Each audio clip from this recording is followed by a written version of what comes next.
Hello everyone, अगर आप अपने करंट सिचुएशन में स्टक है, आप जानना चाहते हैं कि आपकी जो भी परिस्थिति है उससे आप बाहर कैसे आएंगे या फिर इसका आउटकम क्या होगा, तो लेट्स सी, हम देखते हैं। एक कार्ड हमारे पास द सन,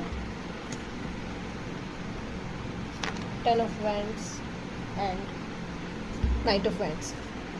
आपकी जो करंट सिचुएशन है, आपकी करंट सिचुएशन ये है कि आप पैशनेट होना चाहते हैं, आप आगे बढ़ना चाहते हैं लाइफ में, लेकिन आपकी जो बैगेजेस है, मतलब जैसे फॉर एग्जांपल आपके पास बहुत सारा काम है, तो आप जैसे ही एफर्ट लेने की कोशिश करते हैं तो आप प्लानिंग नहीं कर पाते हैं और आप सारे काम को, मतलब आप बोझ जैसा आपको लगने लगता है। सब लगता है कि मतलब कि इतना सारा काम है, आप कैसे उसको करेंगे, तो उसको कर नहीं पाते हैं, जिसके कारण आपकी एनर्जी लॉस्ट होने लगती है। मतलब जब आप उस काम को एक्शन नहीं, जो भी आपका काम है उसमें आप प्लानिंग करके एक्शन नहीं ले पाते हैं, तो आप कुछ भी टाइम वेस्ट करने लग जाते हैं। फॉर एग्जांपल आप फ़ोन चलाने लग गए या फिर आपको किसी से बात करने लग गए फ़ोन पे, तो आपका टाइम वेस्ट हो जाता है।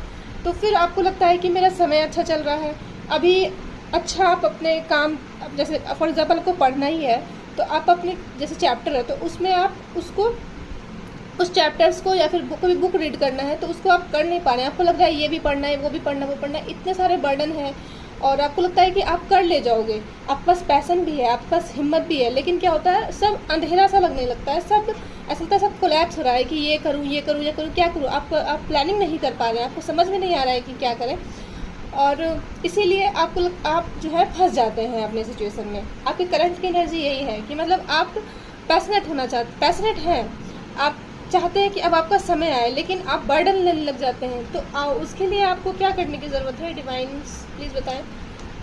आपको ये है कि आपको सबसे पहली चीज़ आ रही है कि आपको अपने पुअर माइंडसेट से निकलना पड़ेगा। जैसे कि आपको इमोशन में फंस गए हैं, आपको जैसे फॉर एग्जांपल आपको किसी ने बचपन से आपको कोई बहुत सारा स्टक सिचुएशन में रखा हुआ था, तो आप बार बार उस स्टक सिचुएशन को फंस जाते हैं उसमें बार बार। तो ये वाली चीज़ से बाहर निकलने के लिए आपको थोड़ा सा क्या करना पड़ेगा, फोकस करना पड़ेगा, आपको मंत्र चैंट करना पड़ेगा। और दूसरी चीज़ ये कि अगर आपको काम के लिए अपना काम के लिए बर्डन फील करते हैं, आप नहीं कर पाते हैं, आप अपनी एनर्जी एफर्ट नहीं लगा पाते, तो सिंपल है, आप गूगल पे, यूट्यूब वगैरह पे बहुत सारी है कि आप अपने गोल को कैसे टारगेट करें, अपने गोल को डिवाइड कैसे करके एक दिन में प्लानिंग कैसे करें, उसको कीजिए। सन के कार्ड से है कि आप जैसे ही प्लानिंग करना और जैसे ही आगे प्लानिंग करके आप एक्शन लेंगे डे बाय डे, आपकी ज़िंदगी में बहुत खूबसूरत परिवर्तन आने लगेगा। That's it for today. Video से रेजोनेट करने के लिए हर